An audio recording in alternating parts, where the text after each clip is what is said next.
ಶೀತೋಷ್ಣ ಸ್ಥಿತಿ ಪ್ರಾಣಾಯಾಮ. ಅದೇ ಸಮ ಶೀತ ಉಷ್ಣ ಸ್ಥಿತಿ ಪ್ರಾಣಾಯಾಮ. ಎರಡು ಶೀತ ಜಾಸ್ತಿ ಇದ್ರೂ ಕಷ್ಟನೇ, ಈ ಉಷ್ಣ ಜಾಸ್ತಿ ಇದ್ರೂ ಕಷ್ಟನೇ. ಅದನ್ನು ತೀರಿಸೋದಕ್ಕೆ ಈ ಪ್ರಾಣ ಅದ್ಭುತವಾಗಿ ಕೆಲಸ ಮಾಡುತ್ತೆ. ಮುದ್ರೆ ಯಾವುದನ್ನ ಒಂದು ಮುದ್ರೆ ಹಾಕ್ಕೊಳ್ಳಿ, ಪರವಾಗಿಲ್ಲ. ಉದಾನ ಮುದ್ರೆ ಮಾಡೋಣ. ಉದಾನ ಮುದ್ರೆ ಅಂದರೆ ಈ ಲೆಫ್ಟ್ ಹ್ಯಾಂಡ್ ಕೆಳಗಡೆ ಹಿಂಗಿಟ್ಕೊಳ್ಳಿ, ಹಿಂಗಿದೆಯಲ್ಲ, ಇದು ಮೇಲೆ ಹಿಂಗೆ, ಆಮೇಲೆ ಇದು ಲೆಫ್ಟ್ ಹ್ಯಾಂಡು ಮೇಲೆ, ಇದು ಕೆಳಗಡೆ, ಇದು ಮೇಲೆ ಹಿಂಗೆ ಇಟ್ಕೊಳ್ಳಿ, ಇದು ಕೆಳಗಡೆ. ಉದಾನ ಮುದ್ರೆ ಇದು ನೋಡಿ. ಇನ್ನೊಂದು ಸತಿ ಹೇಳ್ತೀನಿ.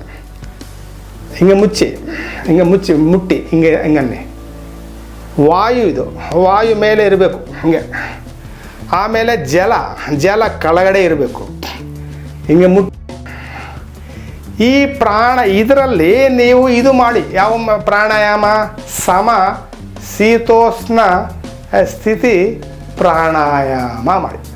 ಅದು ಯಾವ ಥರ ಮಾಡಬೇಕು? ಉಸು ತಗೊಳ್ಳಿ, ಬಿಡಿ.